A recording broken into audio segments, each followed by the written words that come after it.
So if we could start with your full name, please. Marcus Goldberg.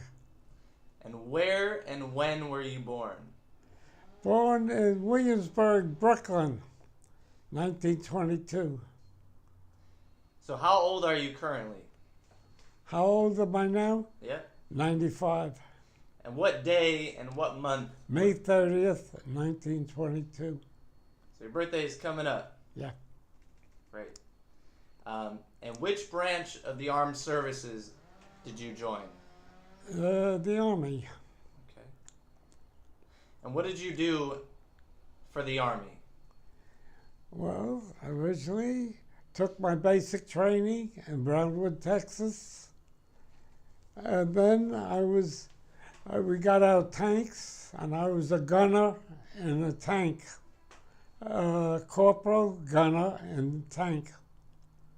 Till we went overseas. And which units did you serve with? What? Which units? 749th Tank Battalion, Company B. Okay.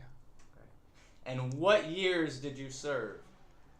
From January 1943 to January 1946. Great. And did you receive any medals for your service? Bronze Star. Great. So tell me about your childhood growing up. Who were your parents? What? Who were your parents? Well, my parents, my mother, father, a normal type of family. At that time, a Jewish family living in Brownsville, which was mainly a Jewish neighborhood, because the city was broken up in neighborhoods. And Brownsville was mainly Jewish, and I had 3 sisters and a brother. They're all gone now, and everybody's gone but me. All right, and I went to public school there. I went to Tilden High School, and then went to City College. And where did you fall in line with your brothers or your brother and sister? I was, my sister Hilda was the oldest, then my brother Marty, then myself, then Florrie, and then Miriam. I was the middle one. Me too. Did your brother serve? Yes, he was in the infantry, 3rd Division, served mainly in Italy. He got wounded in Anzio, Italy. And I visited him. He was in the hospital when he got to France. Of course, with the 3rd Division, after D-Day, they came through southern France. And he got, what's that disease where you turn yellow? Jaundice. Jaundice. And he was in the hospital, and I visited him when he was in the hospital. The hospital was near Looneyville, I remember. Did he eventually recover? Yeah, he had a touch of TB, and he was discharged way before I was. So he was home, and he even got married before I got home. Were you guys close growing up? We were close. I would say yes, but of different type. Much different. I was much different than my brother. And he was more ordinary, I guess. Because I had a very high IQ. And so I was different than a lot of people at that point. All right. I had no trouble getting through school. He had trouble getting. I had to tutor him a couple of times. He would get angry. All right. Can you talk about growing up during the Great Depression? Oh, yeah, that was terrible. I remember we lived in a tenement house, a cold water tenement house, they were called then. You didn't have steam heat or anything. You had a stove in the kitchen, and everything revolved around the stove. In winter, it was very cold. But I remember we finally got steam heat. It was huge. Even electric, I remember we had gas lights. I was very young. And, oh God, the change from when I was born to now is tremendous. Because I remember, street lights. I remember them putting in the street lights, and then red lights. Of course, finally cars came. Horse and wagon was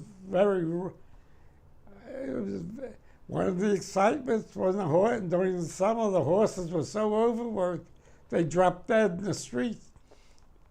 That was a very exciting thing to watch.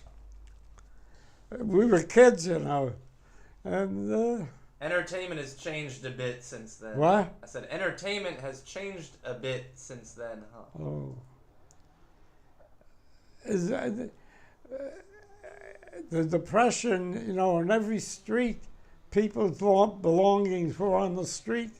They were evicted. So every street had people who were evicted. They had no place to go. At that time, like my family, my mother and father, if you moved, you'd get 3 months concession. So the thing is, you'd serve the 3 months concession, and then you'd have to pay rent. Then you would move again. You get another 3 months. It was very crazy. But, everybody was in the same boat. It's like the streets were empty of cars. We used to play punch ball on the street. If there was one car on the street, we'd ask them to move it because it was on the court. We had to get them off because first base was supposed to be there. And they'd move it because there's, today, all the curb space. But the Depression was, and then came FDR. It was like a light lit up. It was just like night and day. Hoover and the Republicans were more or less, things will change by themselves. We don't have to do anything. Meanwhile, people were starving. People were living in shacks all over the place. It was, if ever this country came close to a revolution, it was then. At that time, the Socialist Party in the national election drew about 8 million votes. There were parades. May 1st was a big Labor Day thing at that time. Not today. Only in Russia it is. It's a big day, May 1st. But it was terrible times then. But also you had the thing, you didn't have burglar alarms. You never closed your door. You left your house. The windows were open in the summer. Well, we had no air conditioning. I remember all the clothing stores, especially women's, would close for the summer because there was no air conditioning. And the movies was, you had big fans, basically. Then suddenly they got what they called air-cooled. Not air-cooled. They bring clumps of ice into the attic, and they'd have big fans blowing over the ice into the theater. It was crazy, but people made do. They made do. And people were more kindly to each other because we were all in the same boat. And then slowly, the war changed everything. It killed the Depression. Now, did you have any jobs early on? Did you work at a young age? Yeah, in the summer. And so I worked as a soda jerker, and I worked in a grocery store I helped out, and I remember I got one job in a factory, and which I made like, I forget, 40 cents an hour or something like that, which was a lot of money in those days. 40 cents an hour. And I think it was 40 cents. It was like 20 some odd dollars at the end of the week. But I worked for about 10 weeks. And then off and on. Until I became an accountant. So did you graduate high school? Yeah, Samuel Tilden High School. And what year? 1939. June 39. So I was 17. I was just 17. So what did you do after you graduated high school? Then I went into City College. And going for a BBA degree. Bachelor of Business Administration. And I stayed there till 1943, when I was inducted in the Army. So you were drafted? What? Were you drafted? Yeah. Funny story. Because at that time, you had a pre-draft notice where you had to take blood tests. Basically, the Wussman test for syphilis or whatever. So when you got that notice, the pre-draft notice, you knew a week later you're going to get the final notice. So I got my pre-draft notice, went to the doctor, had the tests, and then I went home, and I knew I'm going to get drafted in a week. But nothing happened.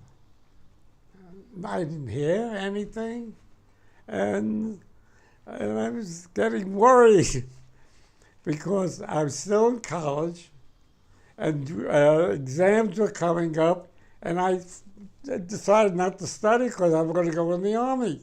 Why should I knock my brains out? So now I'm not in. And so my friends and I were walking on the street, and the social and the draft board office was in the street. I said, I got to go upstairs and find out what's going on with me. So I went up there, and there's 3 women I remember. And I said to one, look, I'm in a quandary. I have to get in the Army somehow. So I remember she screamed, hey, we got a live one, he wants to go. I said, but I took my pre-draft, and I told them when, and I don't understand why I haven't got the final notice. So they said, wait here. So finally they went away, they looked for me, they came back. Oh my God, we already have you drafted. They had taken me off the list. Somehow they made a mistake. So I said, oh, you got to put me back on the list. So within a week, I was going into the Army. So in a way, I was drafted, but I volunteered. Because if I kept quiet, I would never have gone. So rewinding a little bit, do you remember where you were on December 7th, 1941? Yes, vividly. We were in a pool room. At that time, it was the beginning of television.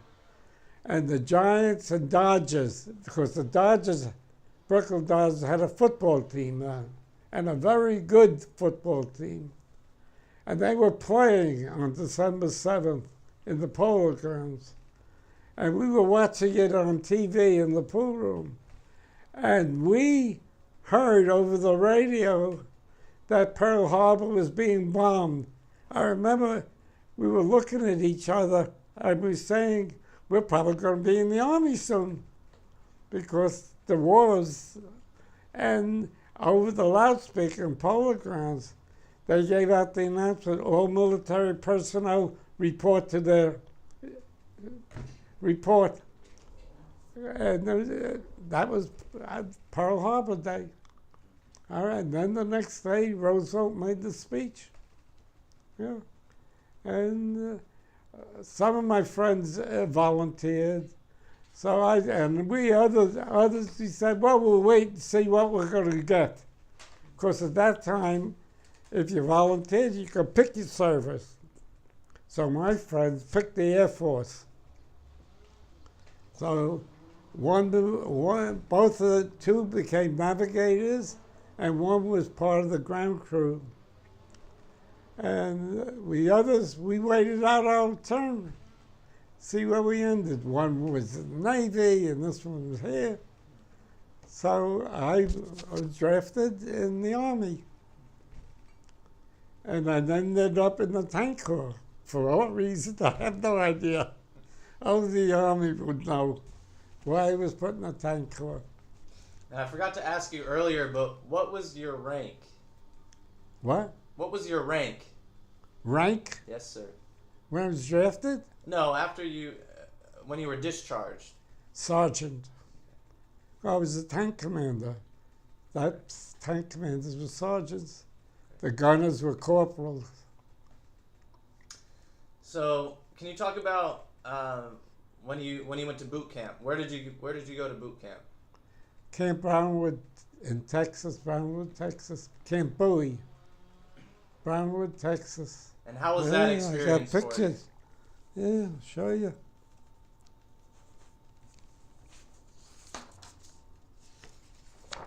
Here, Brownwood, Texas. Yeah, here I am. This is in Brownwood, Texas. Okay. All right. Can you talk about that experience? Boot camp? Yes, sir. Well, how do you say? It was the Army, you know.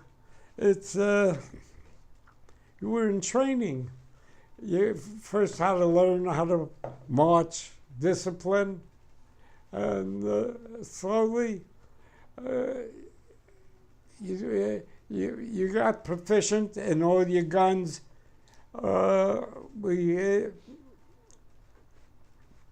We had to shoot the rifle. We had to shoot machine guns. Plus, we were trained to take apart the weapons and put them back together. Could do it blindfold. And after all, everybody's like starting nothing. So we learned to march, we learned discipline, we learned weapons. We didn't get to tanks till much later. The basic training, I think, lasted like 3 months. And then you graduated out of basic training.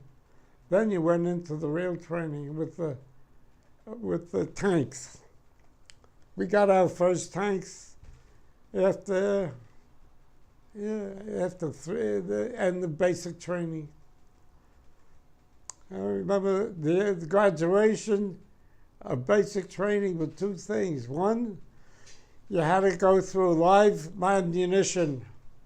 You'd crawl through barbed wire, go from one end to the other while they're shooting live ammunition over you to give you a taste.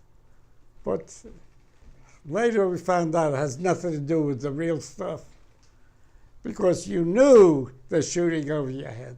They're not shooting at you. In the real stuff, they're shooting at you. And then we did a 26-mile march in full carrying all our stuff. We had to do 26-mile walk, which was tough. And then that was the finish. Then we had maneuvers. We had to go on maneuvers, which was crazy because when we finally went into combat, The real thing was nothing like we were trained to do. They didn't train us to do what we did when it came to the real thing. The real thing was altogether different. So when you started training with the tanks, was that in Texas as well? Yeah. Now, we moved around. Of course, we went on maneuvers in Louisiana. We stayed at Camp Polk in Louisiana. And then we were in Austin, Texas, somewhere. Oh. Yeah, I remember we crossed the Sabine River. We had a part of the maneuvers. That's on the border of Louisiana and Texas, up in the northeastern part of Texas. That joins Louisiana, the Sabine River. But again, if you got thirsty, you went to a gas station, got a bottle of Coke. You cheated on it, you know, because it was it gave you a feel of something, you know. So, and we used to go on maneuvers in the desert. Of course, at that time, North Africa, we were fighting in North Africa. And so we were getting desert training. So we used to have it in the deserts, I guess near Arizona or something like that. And that was hot. Oh. And the tanks got very hot. Like we'd have the canteens, water hanging in the tank. And it came time to drink it, it'd be hot water. That's how hot it got. And what tanks did you train in? Sherman. That's medium, 34 ton. And how many No, men? the first tank was the U.S. Grant, which was awful. It had it didn't have a rotating turret like the Sherman did. It was fixed. It had a 75 millimeter gun on the side. And it was an awful tank. But that was the first tank. Then came the Sherman tank. See, in my company B, in the battalion, you had company A, B, C, which were company of medium tanks. 5 tanks to a company. And the headquarters, 2 tanks. So you had 17 tanks, medium tanks. And you had Company D, which was the light tanks, which are nothing. They were more reconnaissance than anything else. And how many men would... There were 5 to a tank. 5 to a tank. You had a commander, a gunner, assistant gunner, driver, and an assistant driver. And were you trained at every position? We were trained before in Texas. You got to drive a tank. They train you. You had to drive the big trucks. You had to drive a Jeep. And at that time, I never had driver's license. I never drove. So it was all new to me. Some of the guys were very, you know, they came from Indiana, or farm people. So they were used to driving tanks, tractors, because they drove tractors. And a lot of my driver that eventually became my driver, Freddie Tager, he was from Long Island, yeah. A lot of guys from Long Island were in the battalion, in my company. A lot of them. And so you learned to drive a tank before a car. Well, the first time I drove a tank, I caused my company commander a fit, because they had just, since we got the tanks, they had built like garages where you bring the tanks in overnight or something. So I was given the task of backing in the tank.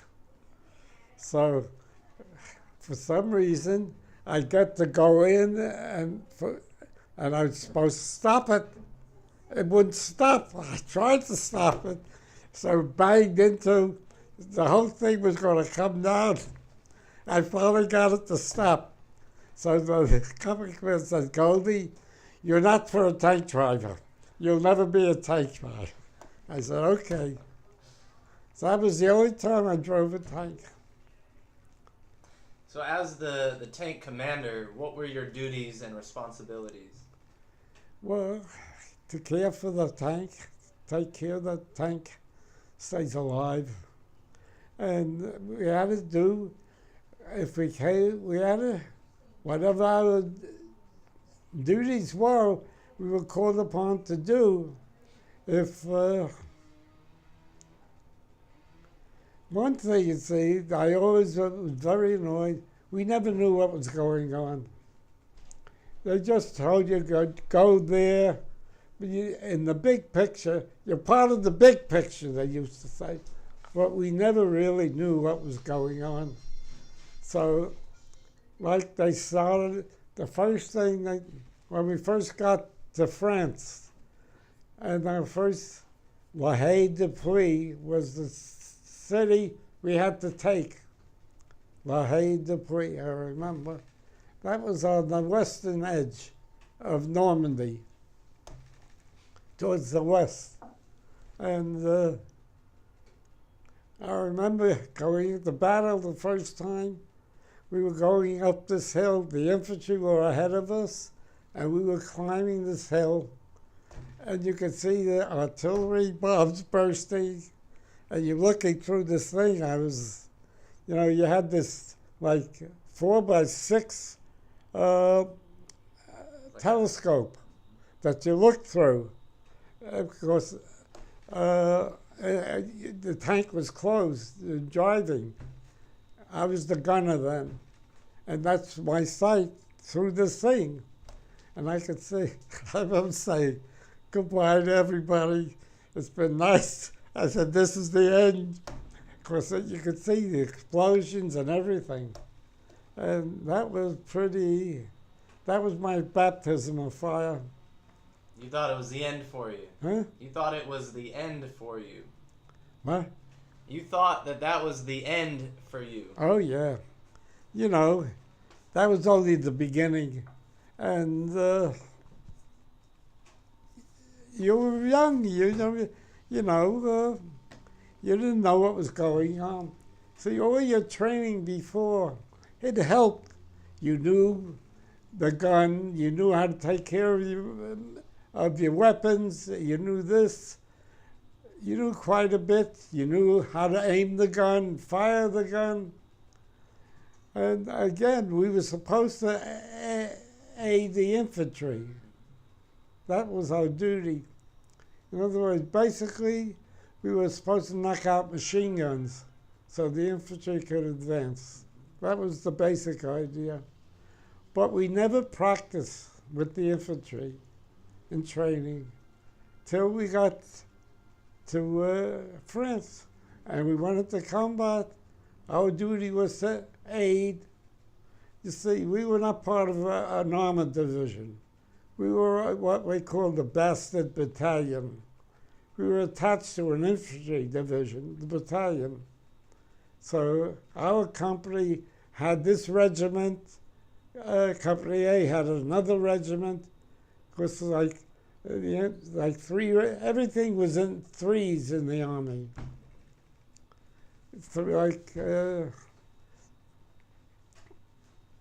Like 3 regiments in a division, 3 line regiments, 3 divisions in an army, 3 armies in an army corps. That's the way the army was set up. And we were part of the 79th Division. We were attached to the 79th. And they had just taken Cherbourg. The 79th Division had taken part in conquering Cherbourg and Normandy. And that's about when we came into France. Of course, we were held up for a couple of weeks because what happened, we were not aware, I was not aware till later, that there was this Mulberry Island that they set up from D-Day on, so you could get, instead of landing from the water onto the beach, you had like these piers, mulberry piers, and they were very effective. But then what happened, so all the reinforcements were coming through this mulberry. And then what happened, there was a huge storm that knocked out all these mulberries. So we were supposed to come, and we had to stop. We couldn't go because you had to wait. And when we finally got, we had to land in the water and drive onto the beach because those other things were gone. And see, we were part of a tank group. There was a 749th, 747th, 745. Again, the three. There were 3 tank battalions that were attached. And 2 of them went on, we were not on D-Day. 2 were on D-Day. One got, you could see it they show it, the tanks being inundated taken over by they were swamped because they were landing too far out. They were landing. And we missed D-Day, luckily, otherwise I would not be here. Because one tank battalion got wiped out. And the way we missed it, our battalion commander got the mumps. Really. So they put us in reserve. Wow. They put us in reserve. So when did you ship out from the United States? What? When did you ship out from the U.S.? February 44. And you went to We England? landed in Cardiff, Wales. Wales. And did you do more training there until you landed in Europe? Nope, that's it. We did anti-aircraft, which is ridiculous training. We drove. Other than that, we didn't do too much. Just waited. We're just waiting. We knew D-Day was coming. We didn't know when, because they finally, around the end of May, we were frozen. We couldn't get passes. We were frozen to the camp. We couldn't leave camp, and we started waterproofing our tanks. So we knew D-Day was coming. What exactly when, we didn't know.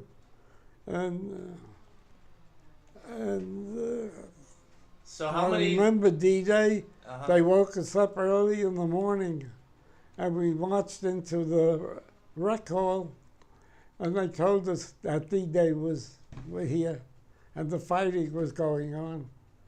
And I remember where our camp was. I forget the name. Doesn't matter. They set up hospitals, and wounded were coming in from D-Day.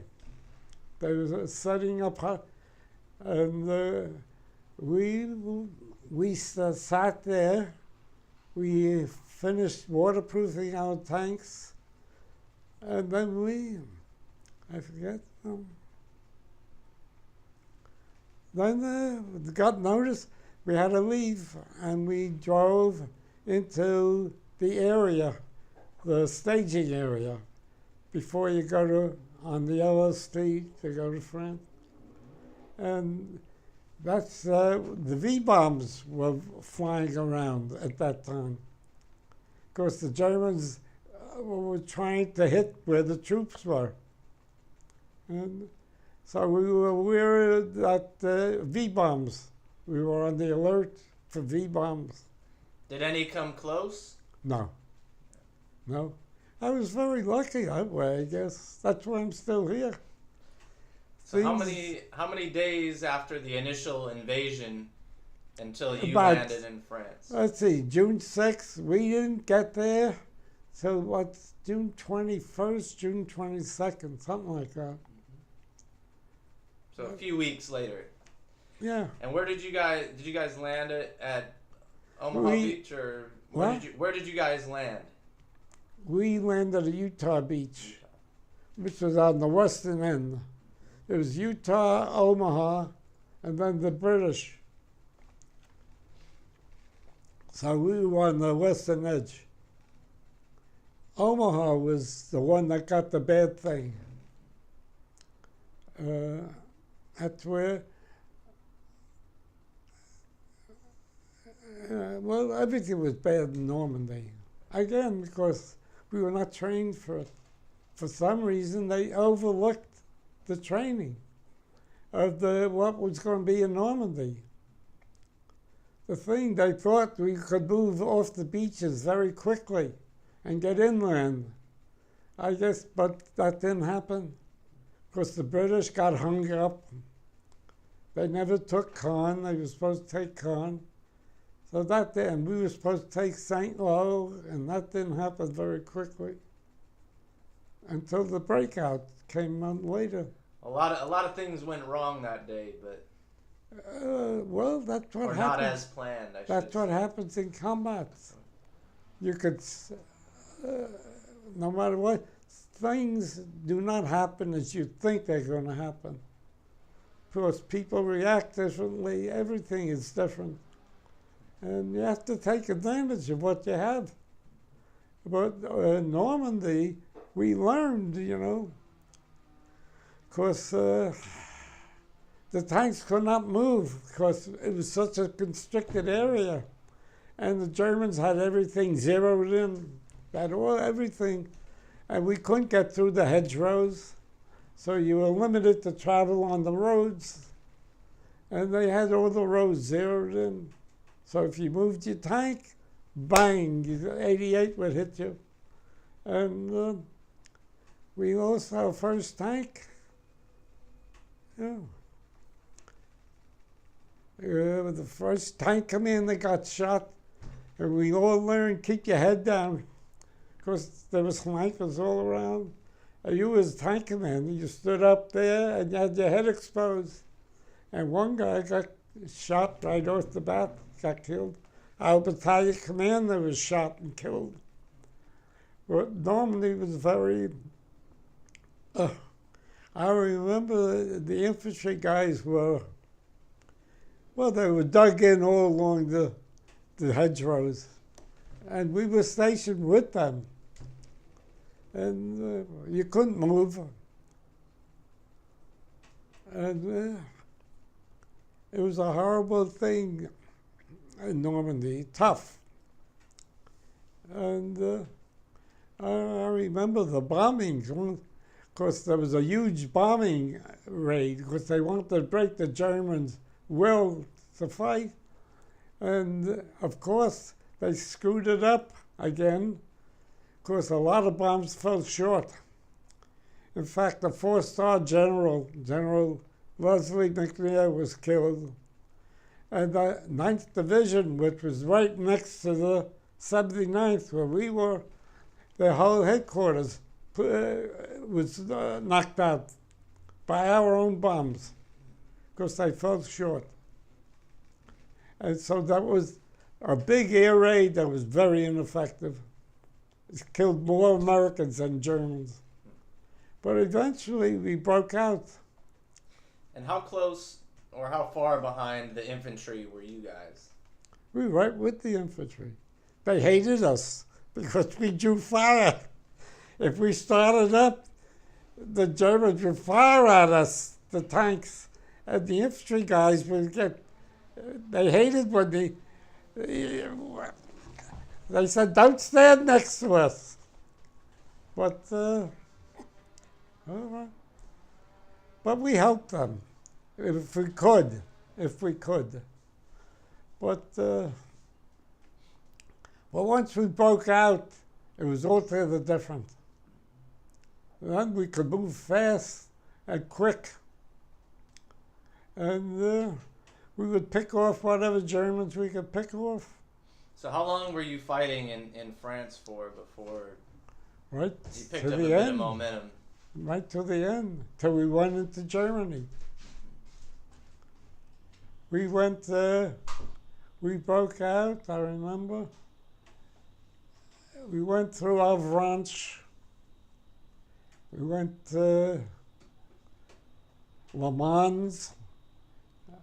Le Mans, where the auto, it's very famous for its auto races, Le Mans, France. And we drove around on the auto track with the tank to get around, to get out of Le Mans. And I remember we firing at, we could see Germans retreating, and we were firing at them. And What type of range would the guns have on your tank? what? What type of range would the gun on your tank have? How We far had a could you- 75 millimeter, which was a pea shooter, really, compared to what the Germans had.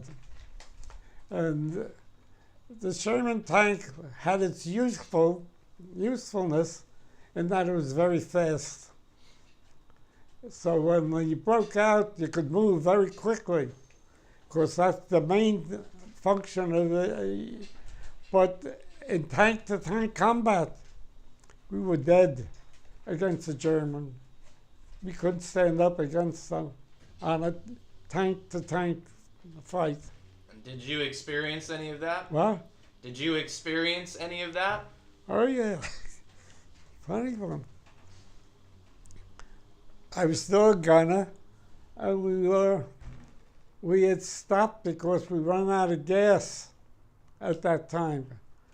The whole American Army came to a standstill, and at that time we were stationed, I forget where, and we were on this hill, and there was a valley down below, and we were looking, and we spotted a German tank hidden. We could see it hidden. It looked like a Mark V, which is a monster, a big one. So I said, look, I got him. I could fire at him. So I did fire at him. I could see we hit it right in square, but everything would bounce off. It. So I said to my commander, I said, I got to try something different because we can't hit it. So I said, I'm going to bounce it underneath. Maybe we could get underneath because it was the weakest part of the tank. So I did fire, and it ricocheted into the tank. And then, boom, they say you don't see. I saw the shell coming at us. I did see it. The tank fired at us, but we were on the hill, luckily. They were firing up, so it fell short. Then I said, let's get the hell out of here, and we backed it off. And then the end of the story is, we later, see, I was on an open mic, and so I started screaming at the mic, son of a bitch, it's bouncing off. We can't get, and this was in Stars and Stripes, the paper. They printed this because everybody heard it. And later we found out when the infantry took over, there was an abandoned tank that had a shell lodged in underneath. So I really knocked it out. But I didn't know. It worked when I shot it underneath. That was my only tank-to-tank combat, really. And you mentioned most of your other targets were machine guns. What? The other targets that you guys. Machine guns? Yeah, you mentioned that was your main target. Was taking out the enemy machine guns. Did we ever take out? Well, we fired at German infantry, yeah. Whether it was machine guns or not, I don't know. But it depends. Specifically, no. We helped, I remember, where I almost got killed because we were dancing. The Germans were in front of us on the line, and our tank and B Company were in a line advancing towards, and we were firing. And again, they're so dug in, but what we would do is we put it on the shell, we put it on delay, so it would bounce up in the air and then explode over the trenches, so the shrapnel would get them. Of course, you couldn't get at them directly because they were underneath. And that's when I was looking, and I had my head out, and the tank is like this. Of course, you had the covers that go this. It was like this. And while I was looking, boom, a bullet comes right. It made a groove into the edge of the. And then what I did was I switched it around, so this was in front of my face, the covers, so I could still look out. But I remember that came it made an itch over here, like a splinter.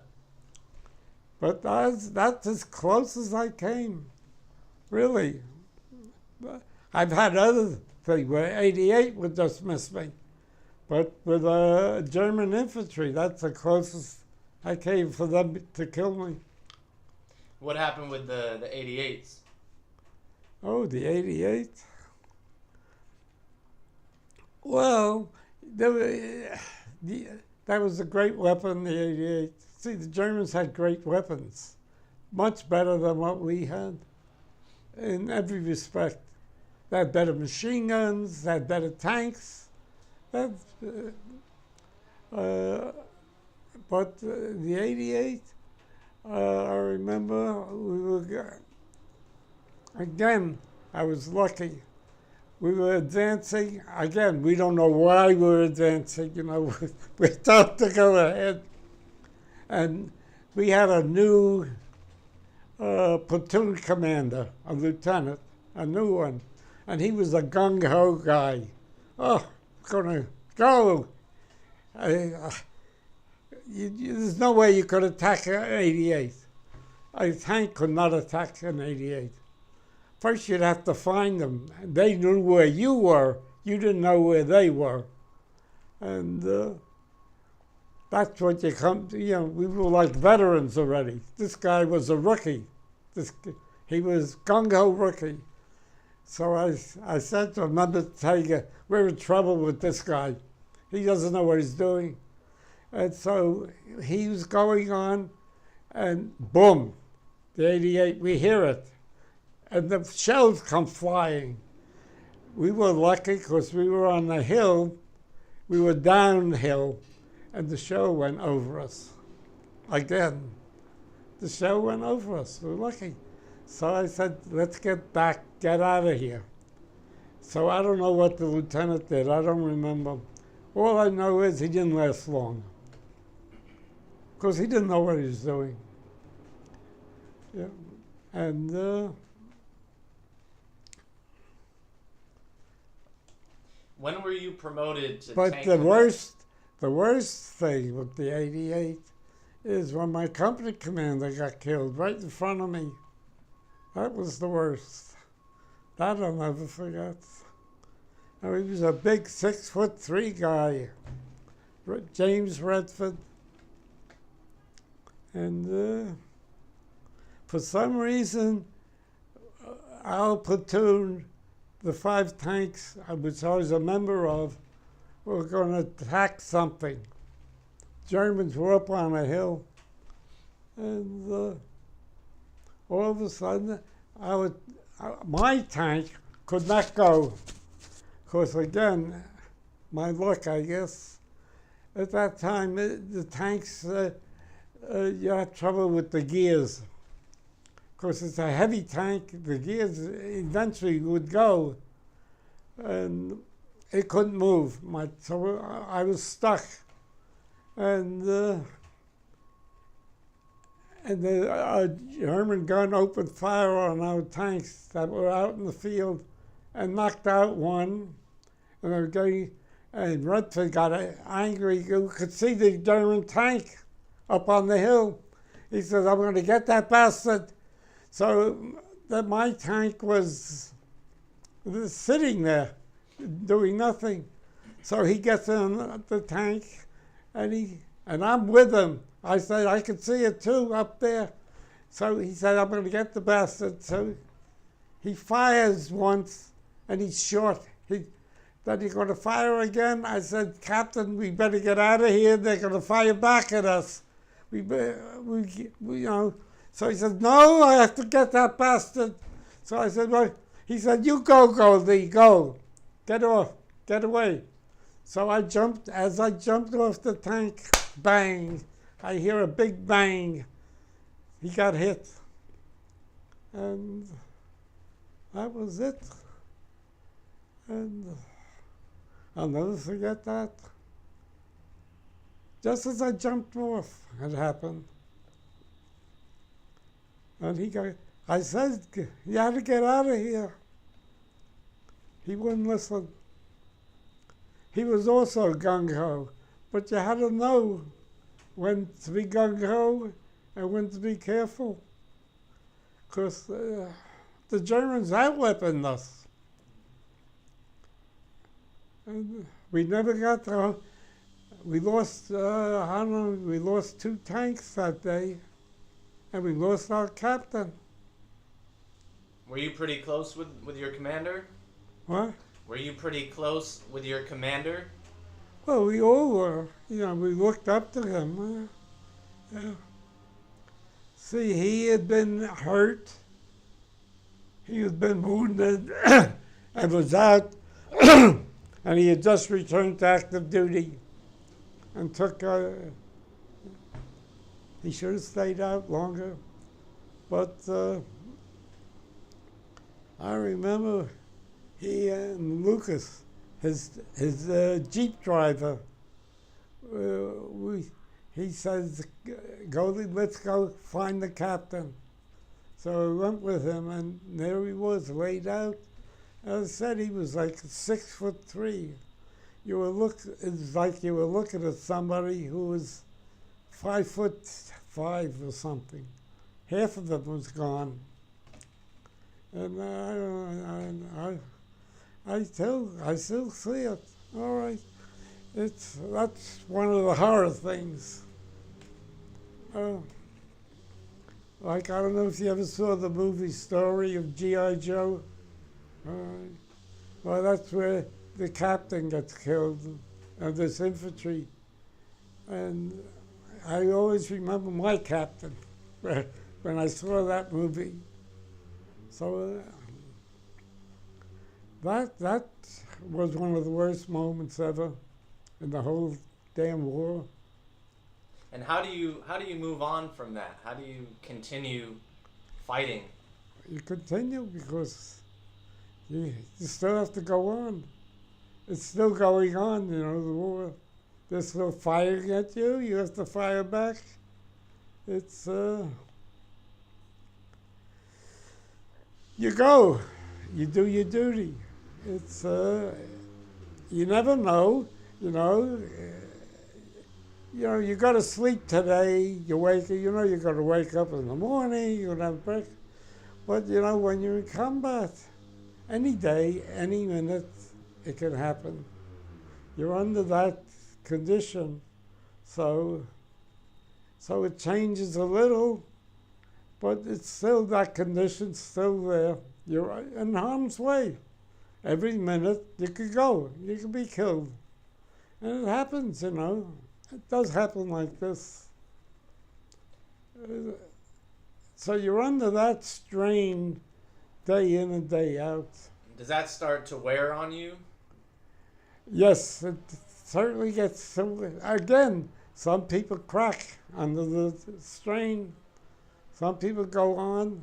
The closest I ever came to cracking was, I don't know why, this was towards the end. This was like October, let's see, no, I forget when it was. But anyway, we were in the 7th Army then. And for some reason, I was in the tank. The tank was outside the house where all the guys were sitting in the house, like they were resting.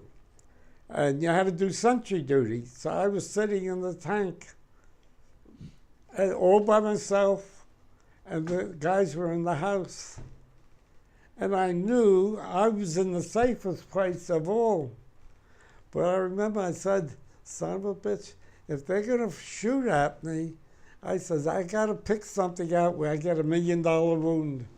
Because we called it $1 million wound, where you don't get killed, but you go home. So I said, well, I'll tell you, do I lose a leg or a foot or an arm? So I remember sitting in the tank, and I put my arm up out of the tank. So if they should shoot, maybe I got shot in the arm. That was the closest I came to breaking down. I couldn't care what happened. And I said I couldn't wait to get back in the house where the other guys were. And I knew that was the worst place to go. Because in the tank, you're protected. But you'd rather be with your buddies than all by yourself. Yeah, you felt a little closer, like you were safe. But you really not, yeah. So were you promoted to tank commander after your captain had been killed? No. We were in battle. We had to take the Forest de Paroy. At that time, we were with the 44th Division. And this woods, that was part of Alsace-Lorraine, which was very close to the French people.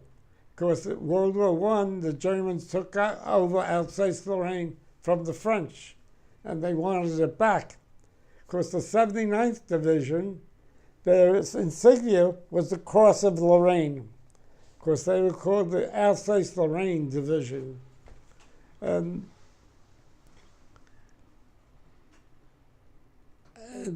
where am I?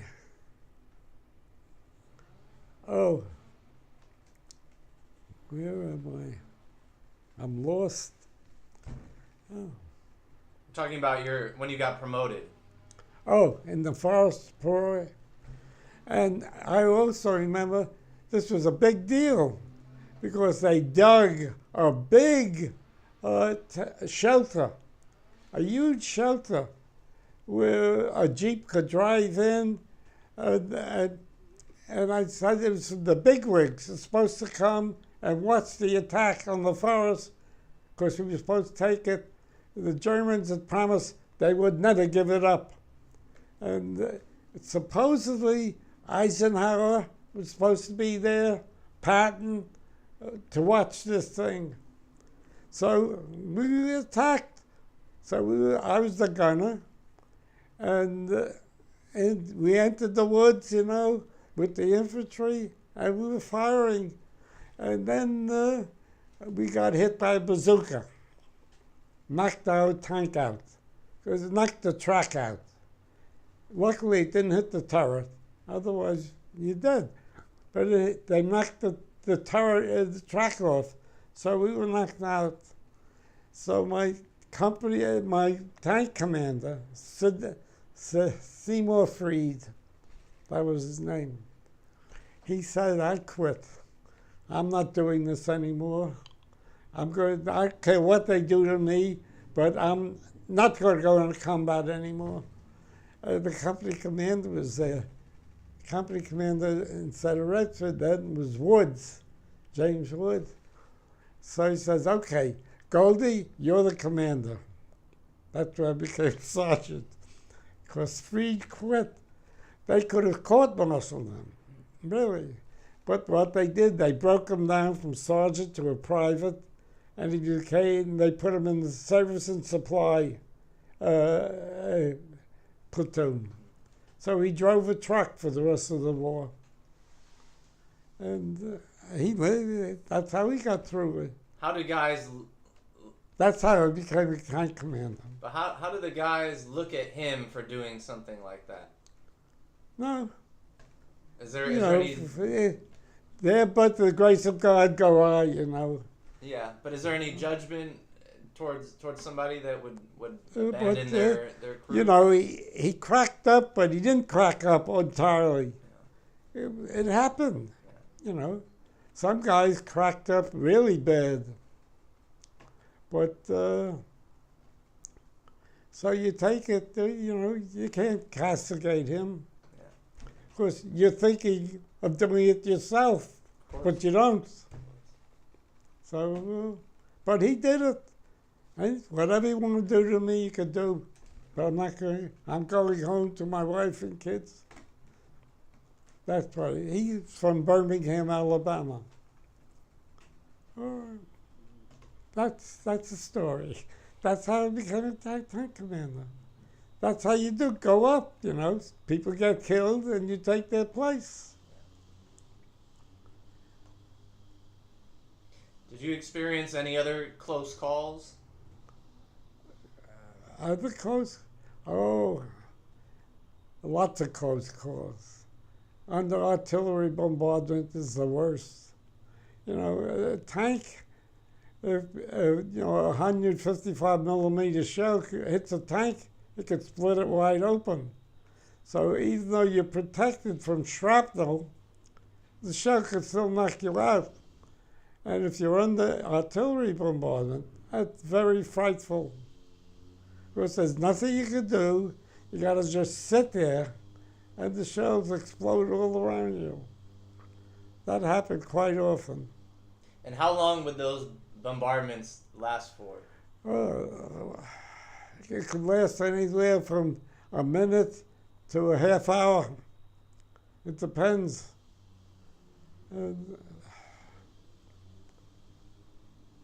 But those are the worst, be under artillery bombardment.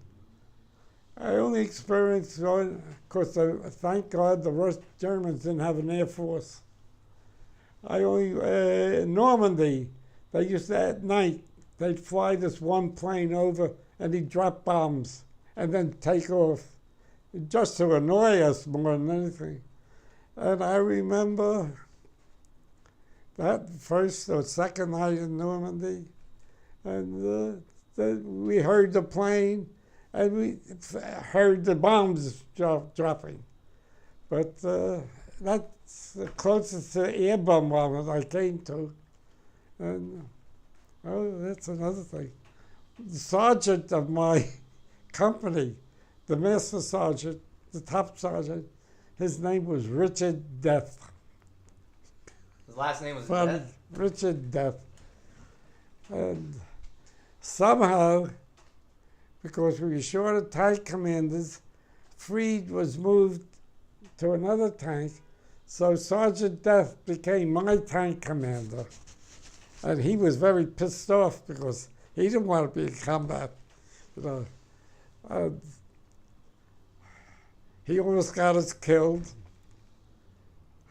because for some reason we were in the platoon, we were moving, and I don't know, I'm in the tank, because I'm a gunner then, and all of a sudden I see we're alone, we're the other four tanks, they're not around, and I said, Sergeant Death, do you know where we are? So he says, he looks at me, I said, I know he doesn't know where we are. And we're moving down the railroad tracks. And I said to Tager, do you know where we are? He says, no, I don't know. I said, well, you better stop the tank now because we're lost and we don't know where we're going. So one thing, I said, Sergeant Death, I'm going to take over. He says, yeah, go ahead. I said, oi, Tager, go back.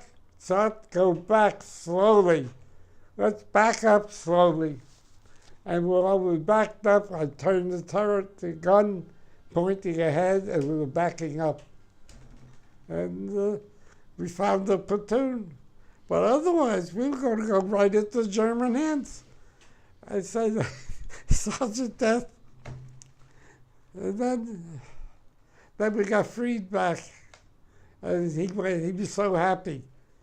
Well, I'll tell you, he was very good to me from that point on, because I never spoke to anybody about what happened with him. I never told anybody what happened. But he was very good to me after that, whenever I ran into him. Now, how much space is in the tank? You said there's 5 men operating. Is it pretty cramped quarters in there? Yeah, not that cramped, really. You're more closed in, claustrophobic, but you could move around like we used to. I got an assistant driver once. He was an ex-butcher, a butcher. He was from West Virginia. He had 5 kids, and I remember we were driving along, and he said, "Stop the tank." He jumps out, and he grabs a pig, and he slaughters a pig, and he comes back, and we tied it on the back of the tank. So we'd cut off bacon for the morning. We had a Coleman stove in the floor of the tank, and we cooked breakfast. We ate very well from the carcass of the pig. And then I said to him, I forget his name, I said, "What the fuck are you doing here? You got 5 kids." He used to be a driver for General Devers, who was the commander of the 7th Army. And I remember we were driving along, and I said, "Stop the tank." I said, because we see General Devers on the side of the road. So I said to him, "Why don't you go out and talk to General Devers? He'll get you out of here." So he does that. Sure enough, next day he was taken out of the company. We had 5 kids. He didn't belong, you know. So General Devers got him out. So where would you guys sleep at night? What? Where would you sleep at night? Well, it depends. A lot of times we slept in the tank, sitting up. You slept in the tank. That's how I got frozen, frostbitten toes, because we were in the tank. So again, you were on artillery observation, so you couldn't really move. So I was in the tank. Now the next question is, how did you move your bowels or anything? Well, urinating was easy because we had empty shells. We'd urinate in the shells and then spill it out. But if you had to go number 2, you had to get out of the tank. That was dangerous. But you had to do it, you did it. Where were we? You're talking about sleeping in the tank. Sleeping in the tank. If we didn't, we slept. We had our sleeping cots, sleeping bags. We'd sleep in the sleeping bags. I remember once going to sleep at night alongside the tank. Of course, we learned not to sleep under the tank because we heard what happened to some people who slept under the tank.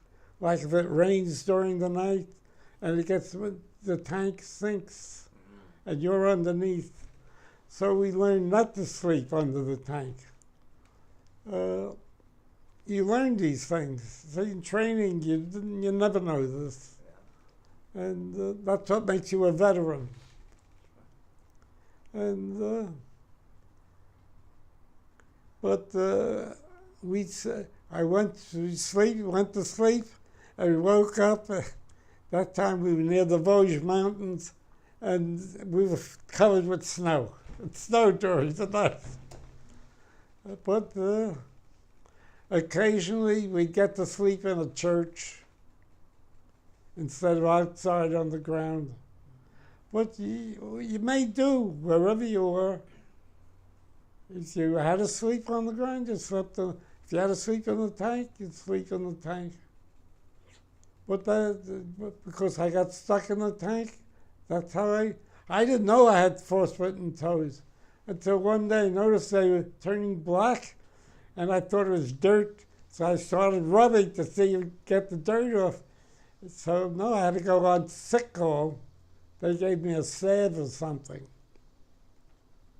But the infantry, I used to remember, because we used, again, always stationed with the infantry. When they came in the morning mist, they come out of their foxholes. Oh, pathetic. You know, they sleep.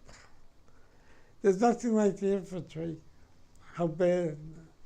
It's the life that you lead. We had it bad, but not like the infantry. You know, imagine sleeping in a foxhole. You're wet, you're cold, and you could get killed. Yeah, you're right up front. You're right there. And they go on sick call, a lot of them. Limping along, because they'd have frostbitten toes too. Frostbite was a big thing in the winter. They said it was one of the coldest winters. It was very cold. Time of the bulge was extremely cold. There was Did you participate snow in and that? ice all over the place. Yeah. Did you guys participate in the Battle of the Bulge? No. In a way we did, but no, not directly. Again, you see what happened in the bulge? The bulge happened, and the Third Army on the Patton was going to turn, swing around. We were facing, let's see, we will go facing, the line was running, let's see, north, east-west. The line was running east-west, and he swung the Third Army out of the east-west line to go north to Bastogne. And so we in the Seventh Army had now to move over, go from east to west to take over the place where Third Army left. So you were replacing Patton? We were replacing him as they went north to go to Bastogne. So that's how I took part in the Battle of the Bulge. And that was bad too, because we in the Seventh Army were now stretched very thin. So if the Germans had anything, if they hit the Seventh Army, we had nothing to stop them. And that's why I learned this, the expression, you know, what do you say? Yeah.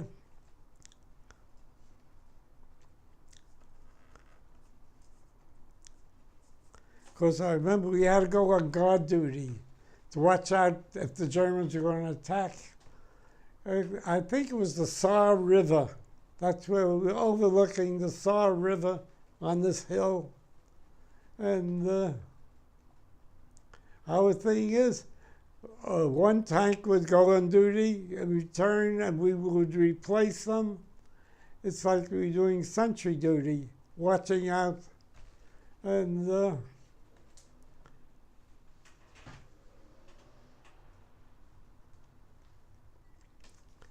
but you know, you had to go to get into the spot. We had to go drive over a bridge, get into our spot to watch the Germans. And I knew if the Germans attacked, the Americans were going to blow that bridge, and we wouldn't have any way to get back. That's how I remember the expression when, what's the expression? I can't think of it.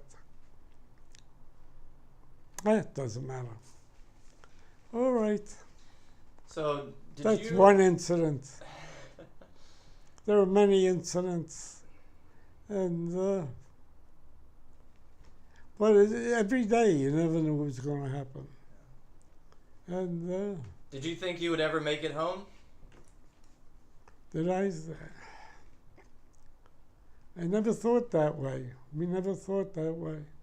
We thought of doing it one day at a time, like I'm doing now, You live day to day. day to day. But you never thought of going home. Eventually, maybe in the back of your mind, we're going to win finally. Like there was a story, we'll be fighting till the year 1980.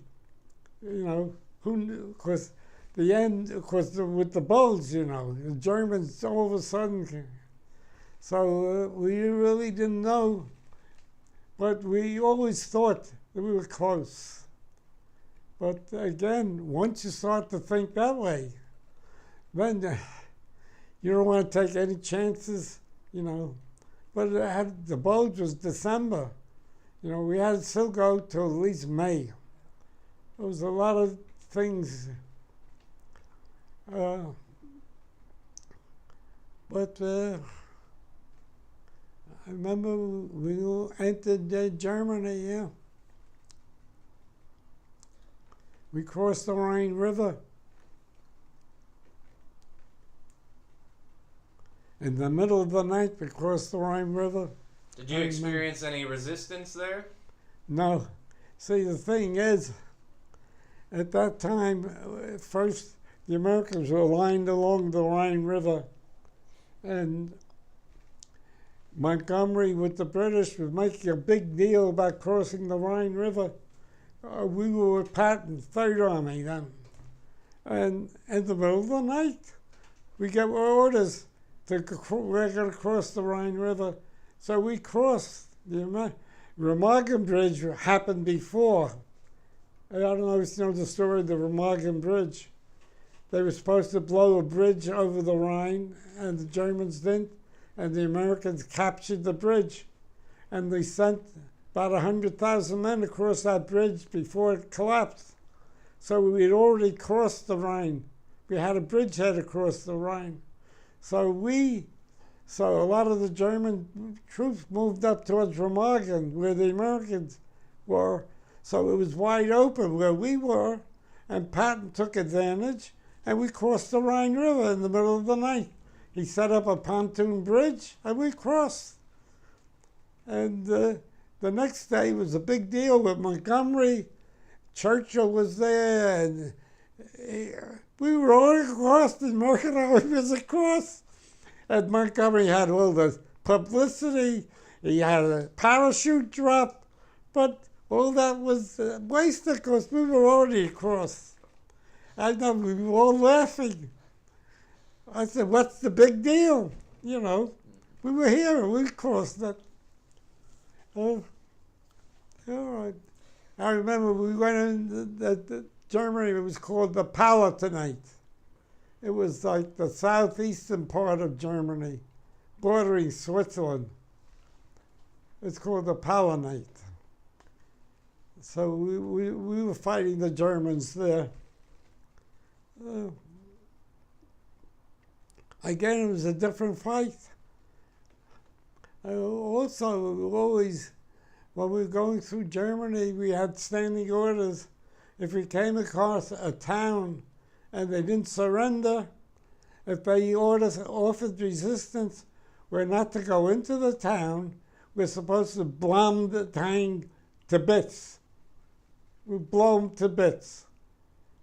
That only happened once, I remember, with us, where our recon guys went into the city and they were fired upon. And they came back out and we lined up our tanks. There were 17 tanks, B Company, on this hill, and we were going to destroy the town when the white flags started flying. So that was going through Germany. I remember that's where I wrote this letter, Zeiss, taking the town of Zeiss, which is famous for its cameras and lenses. And there was an officer, officer training school there in the town of Zeiss. And they offered resistance, and we had to knock them out in the town. They finally surrendered. And I think that was the only time we got resistance in Germany. Most of the times they just surrendered. They flew the white flags. Did you have any interaction with any German POWs? No, we were supposed to non-fraternization orders. We were not supposed to fraternize with the people. But, you know, that goes against human. So there was fraternization going on. And but the extermination camps, the concentration camps, I never went to see them. We were ordered to go because we were near one of the I forget which, maybe Dachau. I don't remember. And a lot of the guys from my battalion went. And company, I didn't go. I didn't want to go. I didn't want to see it. And of course, I thought if I saw it, I'd kill every German I saw. So we took over some labor camps, or slave labor camps, mainly Slavic women, Russians, Polish women were working. And I remember we captured some of these German people who had ran these camps.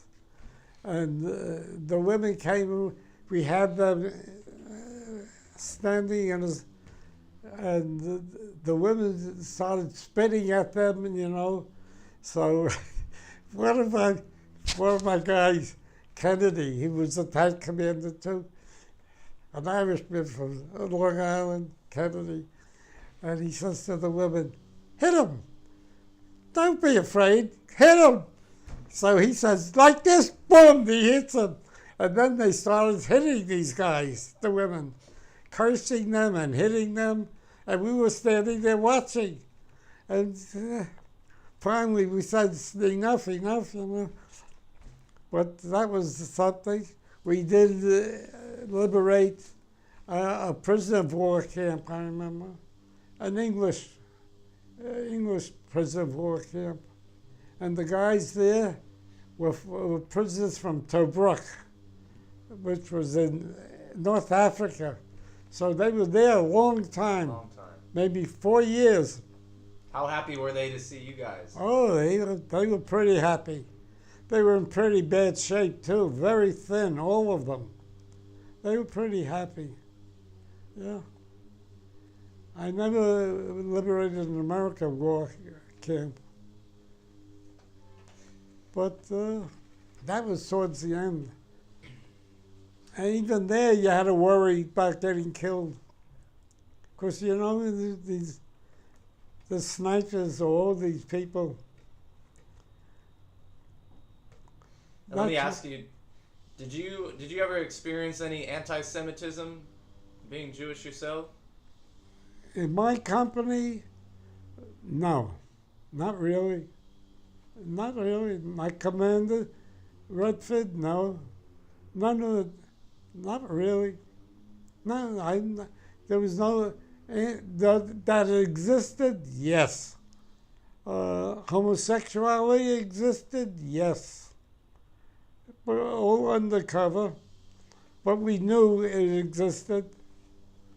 Anti-Semitism, but I never really experienced it, personally. My friend here, Perlman,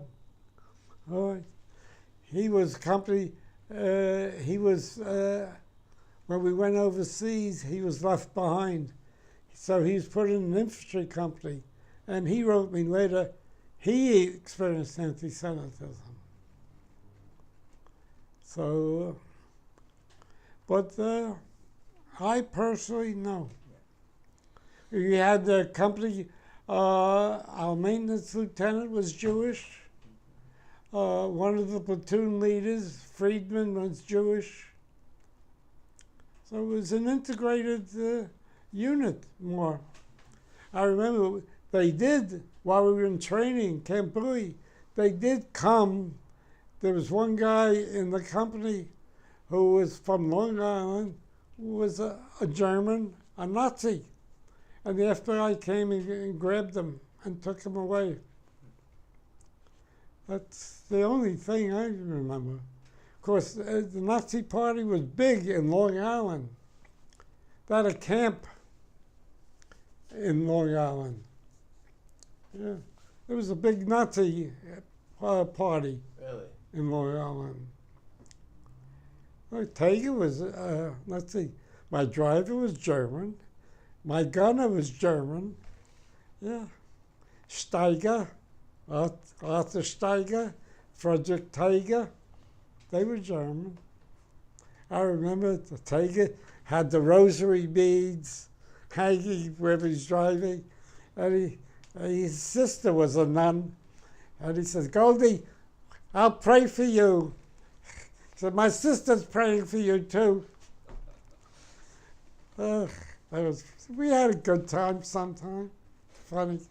So, when did you learn what the Nazis were doing with the concentration camps and the Jewish community? When did that become apparent to you?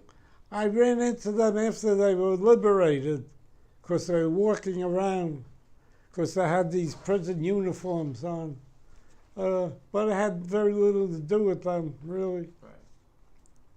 Because mainly the MPs would pick them up.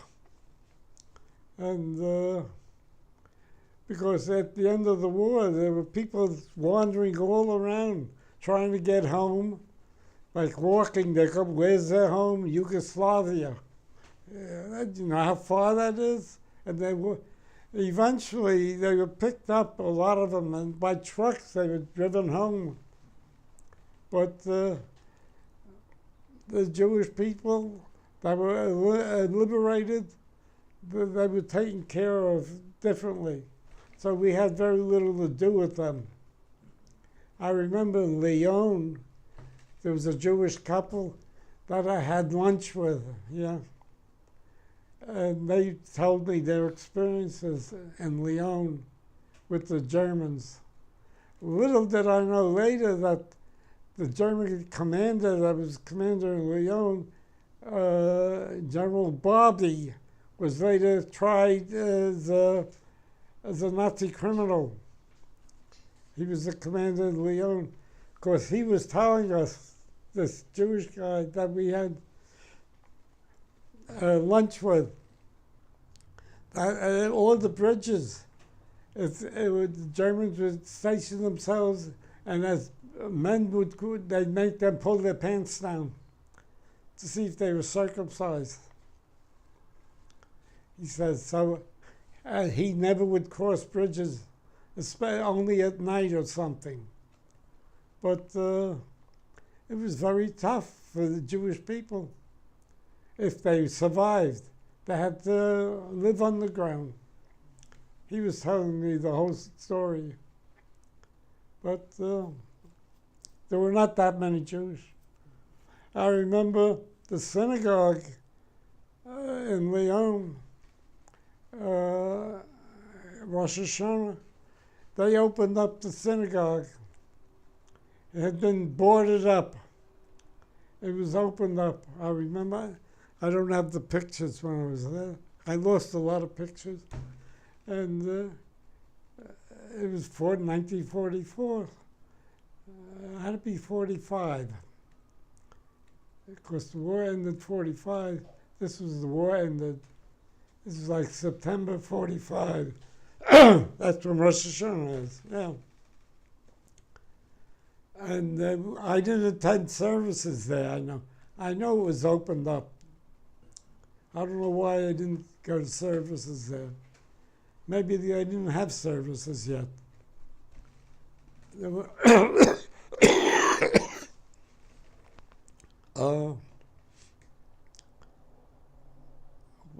but the Germans were terrible, to me, terrible people. See, most people, especially the French, for instance, you couldn't beat them. They wouldn't give up. If you pointed a gun at them, they'd still try and fight you. With the Germans, all you had to do to command them is point a gun at them. They would do whatever you ordered them to do, because that's the way they were. You know, not subservient so much as obeying orders. It's innate in the Germans, to me anyway. Of course, I remember we used to go in France. If you wanted to confiscate something, you had to pay for it. Otherwise, the French would not give it to you unless you killed them. With the Germans, all we had to do if we wanted to get something, point a gun at them, and they'd give you whatever you wanted. That's a big difference. I remember we took in Germany, there's this big chicken farm.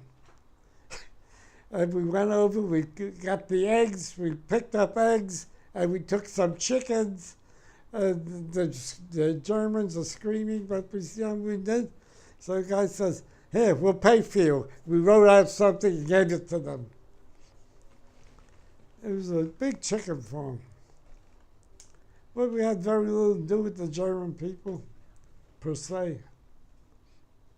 Now, do you remember where you were when the day the war had ended? Where we were? Or when you we were in the town of Grossenstein. That's where it was near Chemnitz. The big city was Chemnitz. And which ended up being part of the Russian section. After we had to move out. That's where we ended the war. Somewhere around there. And how did you catch word that Germany had surrendered? How did we get word? How did you hear? It's funny. How did we know the war ended? I'll tell you. We knew the war ended because we were told. It's almost, they surrendered. So we were playing softball game the next day. And while we were playing, suddenly we see a German plane approaching, flying very fast and low. And we all stopped and we looked, and the plane just flew by us. And then we looked at each other. We said, "The war is really over." That's when we knew it was over. That's funny, but that's really happened. I remember this Focke-Wulf, probably an American was flying it.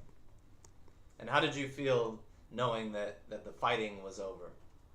We felt, well, it was not over because Japan was still fighting. Now, I remember what happened was they split up a lot of the military units. Like I was picked, the 749th Tank Battalion was picked to invade Japan. Of course, my company B, that I was taken out of. Of course, what they did, they saved some people. I think the reason why I was set aside was because I had a big high IQ, and they were salvaging who should not go to Japan. I think that's one of the reasons why they took me out of it. And of course, I remember the guys went to Belgium, and they were writing me. They were doing invasion training in Belgium to attack Japan, but the war ended. They got home way before I did. We got home right away. I had to wait another, let's see, it was May, August is when the war in Japan ended. I didn't get home till January. So I had to I was still in Lyon, and then we went to the camp in Marseille. I stayed in Marseille, waiting to go home. But the rest of my company went to Belgium. I was assigned to I think the 58th maintenance group, I think. When I was discharged out, the engineer maintenance group, 478 engineer maintenance company. That's what I was assigned to. That's what I was discharged from, not the 749 Tank Battalion.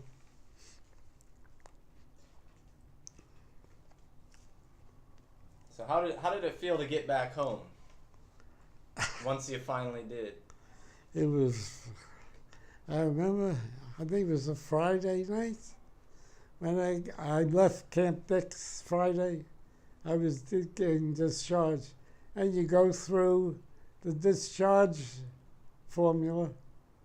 They examine you. Of course, you're not supposed to have any illness or anything.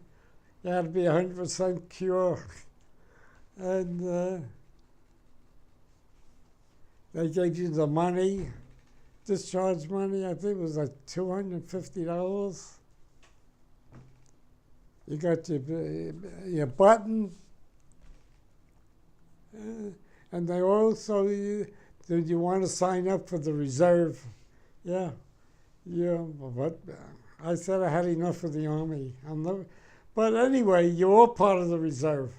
As I found out when the Korean War started, that I was eligible to be called back. Of course, I remember reading in the papers, one of the positions that were very needed was tank commanders. But I was never called back. A couple of our friends were called back for the Korean War because you were in the reserve. For 10 years you're in the military reserve, whether you sign up or not. If you signed up, then you had some training while you were in the reserve. You'd have your 2 months, months maneuvers or whatever. But I was getting home on Friday, walking into where we lived, and they were all eating at the table. I remember my mother cooked, and I had my sister Hilda with her husband. He had been discharged. My brother and his wife were there, and they were having a Friday night meal. And I walked in, and it was quite a moment. And you go from one to another, then you become a civilian. And you wake up, you're a civilian. You're not in the Army anymore. Was it hard for you to adjust to civilian life? Not really, because everybody's in the same boat, we were all... So I went back to school. My friends, they went to some schools, like, of course, you had the GI Bill of Rights. See, I was CCNY when I left. And so I said, with the GI Bill, I'm going to go to Yale. I always wanted to go to Yale University. And so when I was talking to the officer, he said, no, you better go back to City College and finish, because you have all these credits. You just as well, you have to start fresh at Yale. We'll not give you Yale. You go back to City College, which was good for City College. Because don't forget, I was on a scholarship before the war, so nobody paid. I was on a scholarship. But after the war, when I went back to City College charged the Army. they paid tuition for me at City College, even though I was still on the scholarship. So it worked out well for City College. So I went back in and resumed a normal life, more or less. The only thing is, I had a huge appetite. Because eating all that stupid food. Now, wherever I went, I'd have a hot dog, a bacon and lettuce tomato sandwich. I couldn't stop eating. That lasted a while. But even I remember when we got back, when we crossed back and we landed at Camp Miles Standish in Boston. Because they didn't take me into New York. We were taken into Boston Harbor. So we got off the boat, and you had at the end you had the Red Cross there with the bottled glasses of milk. I couldn't stop drinking milk, and I hated milk before I went in the Army. I never drank milk, but nothing tasted better than that milk. I remember. And we had a great steak and French fried potatoes lunch, and we got off the boat. And then we went on a train, and we taken to Camp Dix in Jersey. So let me ask you wait the discharge. So the Bronze Star that you received. What? The Bronze Star that you received. Yeah. Why were you awarded that? Well, what it was is we were under some fire from a hidden gun somewhere. So we were in this valley, and I got out of the tank to find out where the gun was. And we found the gun, and we ordered the artillery to fire out, get rid of the gun that was holding us up.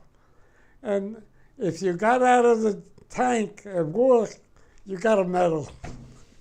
So I got the Bronze Star later. I remember Tager, he got the Silver Star. Or how did he get the Silver Star? That's another story. Because one of our tanks was stuck in the Moselle River. We were trying to cross the Moselle River in France, and we had to pull this tank out. So we had this chain on the tank that we could attach and pull the tank out. So somebody had to get out of the tank to attach this chain to the tank that was stuck. So I said, Tager, you go, I have to go. I said, because we don't need the driver now. So he attached it. And then we drove the tank out. So he got the Silver Star for that. But anybody who served a whole year in combat deserved a medal. Maybe the Bronze Star, I don't know what you call it. There was a victory medal, but that they gave whether you served 1 day or 100 days. If you were there at the end, you got a victory medal. But the Bronze Star, I remember they said, give us any story and we'll get you the Bronze Star. That's basically what it was. Because you needed points to go home. And a lot of combat people didn't have enough points because you're only in combat, say, a year. A lot of the guys had 4 years. You got points for every year overseas. So the first ones that got discharged were non-combat people, basically. Which kind of doesn't make much sense if you think about it. It doesn't make much sense if you think about it. No, it makes sense because you have to realize what's going on then. There was this thing with Russia at that time. There was a fear of a war between the U.S. and Russia. What was going on? The Cold War was just starting. at that point. And to have the combat guys still overseas, though they weren't in units, they were waiting discharge, they were still available. So in a way, we were available if something happened with Russia. So there was method to their madness. But eventually, we got home. It took a while to get home. Oh. Thankfully, you made it. What? Thankfully, you made it. Yeah, I made it. Now, I just have a few more questions to ask you. Yeah. What I've been doing is I'm trying to make this interactive. What? I've been asking other people to propose questions to World War II veterans. So I have a list of questions that I'm going to go through. Go ahead. And they can be brief answers. You don't have to elaborate too much on them. Okay. So, first question is, was there someone that you served with that you've never forgotten? Somebody close to you? They were close. But Tager probably my driver would probably be the closest. We kept in touch for about 6 months, more than that. Because we had our 25th reunion of the Tank Battalion in New York when I met Tager. And another guy was close to was an ex-Cold Guard football player, Jim, I can't think of his name. But Tager was probably, I kept in touch with him. I remember seeing him at the reunion, and he came over to my wife, and he says, you know, this guy saved my life. Okay. That was Tager. Yeah, I was close to him. How did you save his life? How? Because the tank survived. Okay. I was able to keep, you know, Got it. we got bazookaed a couple of times, but we stayed alive. You know, there were things that I did. Because you were in command. What? Because you were the one in command. Right. Got it. Do you have any advice for younger generations or future generations that you could offer? Study history. Study history and learn from history. Then you would understand what's going on here right now. Because if you studied history, he never would have been elected. But the people ignore history.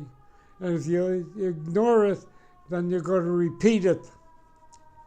If you ignore history, then history will repeat. And we see it right now with this guy. If ever you saw an imitation of Mussolini and Hitler, it's this guy. If you went through a Hitler era and a Mussolini era, then you understand what's going on. Very dangerous. So, was there any motivation for you through the war? Was there anything that kept you going, kept you fighting day in and day out? What keeps you fighting more than anything else is the people around you. You don't want to let them down. Your ultimate goal is to finally get a victory. But like when I was in the hospital, I spent about a week in the hospital, and I couldn't wait to get back to my buddies. I just couldn't wait to get back. Were there any personal items that you carried with you? Any mementos or photos or anything? Yeah, these all around here. What's left? I had a lot of other stuff that's missing. But during the war, while you were overseas, I never looked for souvenirs. Did you have anything that you took from home with you overseas? No. No. Okay. Let's see. The question is, what was the best joke played on a comrade? Well, best joke. Did you guys play any pranks on each other? Best joke? Not in combat. We didn't joke around in combat. So there's not in training. Yes, I remember they once short-sheeted me. So I went to go to sleep. I couldn't move. They screwed me with short. I got so angry. I walked over. I knew the guy who did it. I turned his bed over. That was in training. What did they do to you? Nothing. Maybe you said they. Everybody left. But you said they short cheated you? Yeah. What is that? Explain that. What? Explain what that is. It's. I don't know if you ever saw Seinfeld. Sure. With George. He says, "No tuck to the maid. No tuck. This is what it is. You tuck it, and you can't move your feet. Your feet get caught, because it's like a dam or something. That's the way you set the sheet up. And you get so aggravated because you want to move your feet." I remember when that episode, Seinfeld, with George with no tuck. That brought back when they did this to me, short-seated me. That's funny. So can you offer advice to someone considering joining the military? No. The military, if you're going to make a career of it, it's like any other career. You know, if you decide you're going to be a military man for the rest of your life, okay. But just to join to see what it's like, no. You're not going to learn too much. Okay. I don't know what it's like now with this modern army, so I can't really answer it. Okay. Were you satisfied with the government support after you were discharged? Yes. We had the GI Bill of Rights, which was tremendous. I didn't take that much advantage of it. Like my friend Ernie, he got a whole college education with the Bill of Rights.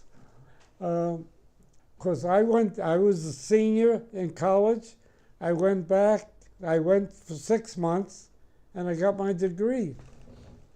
So but they paid you you were the 5220 club. So for 52 weeks, you got $20 a week. That's if you were not working.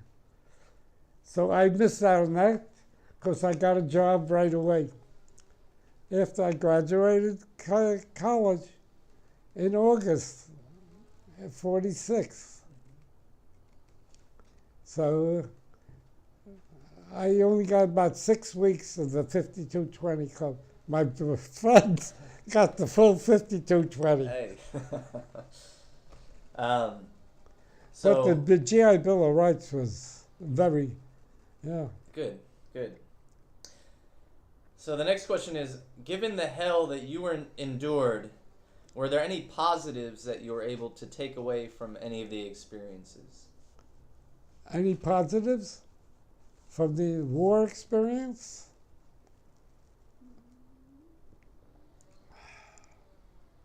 Well, it goes up and down. When we were going through France, liberating people, it was the most exhilarating experience I ever had in my life. It was like everybody loved each other. It was something unheard of. People really, it was such a feeling. It was tremendous. Liberating France. I remember that was the most exhilarating part of the whole war. And it didn't last that long, because after the war was over, it was like a different France when we went back to France. Like we were in Marseille, There was fighting going on between the French people and Americans. It was altogether different. For that one period, it's the exhilarating period of the liberating of France, to me was, it shows you how some people can really act under certain conditions, and then and on different conditions they act differently. But that's human nature, I guess. But that to me was the biggest thing I got out of the war, because I'll never forget that. Right. Do you think that we should reinstate the draft? Well, I can't, unless you really need it. I wouldn't reinstate it to fight a war in Iran, which is pending. It's going to happen.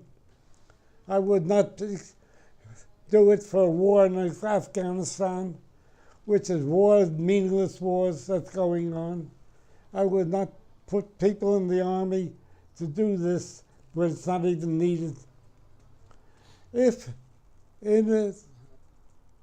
what happened in 1941, it was needed, because you had to build up an army from nothing. Now, it's a different army. You don't need 10 million or 20 million army. You need more smaller units, specialized units. You're better off for people who volunteer to come in.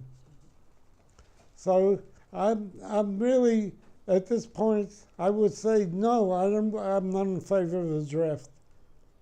Okay. Not necessary. And the last question I have is, have you been able to put the horrors of war behind you? You never quite put it behind you. It's always there. It's in the back, it's always there. Do I have any nightmares about it? I used to, but really not anymore. Now it's there, but it's still there. I have flashes of it. I can remember things very vividly. Even as I talk to you, things keep cropping up. You never forget it. People dying, dead bodies, you can't forget that. And have you always been able to talk about it? I would only talk about it with somebody who experienced the same thing I did. To talk about it, like my son would say, tell a story, I could tell you stories, but you can't transfer the feelings that you have to another person. It's like in the training. I told you, you went through this training where they shot bullets over your head, because you knew they're not going to shoot at you. But when people are shooting at you, it's an entirely different feeling. And so, with somebody who experienced what I experienced, I could talk to them, because I know what they felt and what I felt, and it's similar. But somebody who never experienced it, there's no way you could transfer what you went through to them. You could tell them this and that. You could watch a movie, like Saving Private Ryan. The beginning of that movie was very realistic, very, very realistic. Though I didn't go through D-Day, I could tell that was very realistic.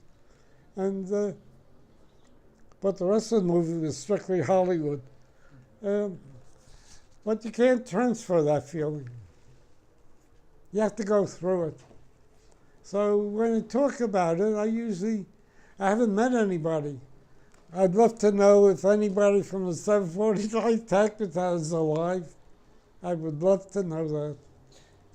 Well, let's see if we can find somebody, and if so, we'll help you guys get in contact with each other. Yeah. Because, again, you have veterans. Some were not in combat. There's again, 1 out of 10 in the Army were in combat. The others, a lot of service and supply. The Air Corps is different. They had their differences. The Navy was different. And you experience different things. So even among the veterans that are still living from World War II, how many were combat? I don't know. How many of you interviewed were combat? Well, I've interviewed about 65, and were really combat veterans? 60 of them were combat veterans. Yeah, that's nice. Yeah. So 5 weren't. 5 weren't. Yeah. One of them was a nurse, but she was over in the Battle of the Bulge, so she experienced being under nurses attack. were right up close. Yep. Like the mesh units. Yep. They were right up close to the front lines. Yep.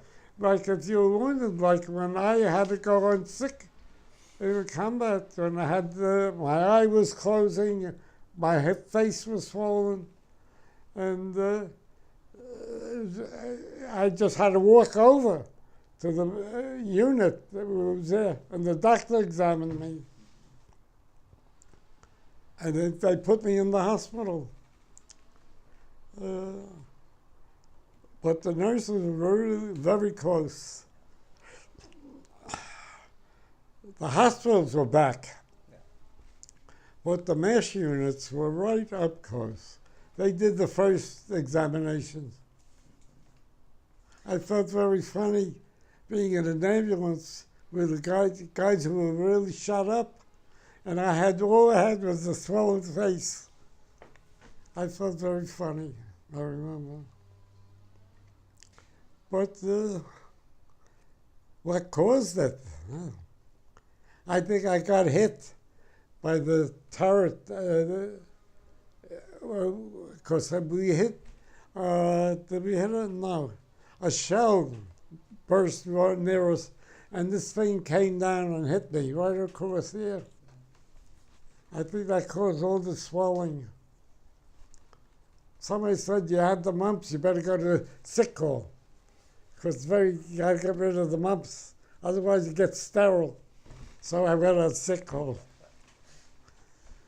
And I ended up in the hospital. And I remember you go from the hospital into a repo depot, replacement depot, where they throw you all in together, and you're picked out. Any unit can pick you up. Anybody, any unit is needed. So if you were artillery, you could end up infantry. If you were a parachuter, you could end up in the artillery. It depended where you were needed. And I was in the, I was very worried about the repo depot. I didn't end up in the infantry. And there were a lot of paratroopers in this replacement repo depot. And I remember finally they called my name, and who's coming to pick me up? Sergeant Death. He came to pick me up. Death came calling. So he claimed me. Otherwise I could end up in the infantry. So I was very happy to get back to my company. Very good. Well, I want to thank you very much. All right. For your service. Yeah. Thank you for sharing your stories with me. Yeah, okay. It was a pleasure. Pleasure. I like that. All right.